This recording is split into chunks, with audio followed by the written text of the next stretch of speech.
দুঃখিত আমার যে নির্বাচনী কার্যক্রম মানুষের সাথে গণসংযোগ সেখানে বাধাপ্রাপ্ত হয়েছি। আমি প্রশাসনকে জানিয়েছি, আমি আশা রাখবো প্রশাসন নিরপেক্ষ থাকবে, বিকজ এই আসনের দিকে সবার চোখ আছে, পুরো বাংলাদেশের চোখ আছে। আমাদের গণমাধ্যমের ভাইরা আমার পাশে আছেন, ইউ থেকে যে পর্যবেক্ষকরা এসছেন তাদের সঙ্গে আমার কথা হয়েছে, আগামীকাল তাদের সঙ্গে আমার মিটিং আছে ঢাকায়।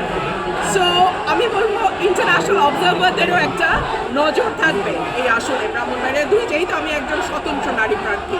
সো সার্বিক বিবেচনায় আমি বলবো এই নির্বাচনটা যাতে কেউ কোনোভাবে কালিমালিপ্ত করতে না পারে, প্রশাসনকেও সজাগ থাকতে হবে।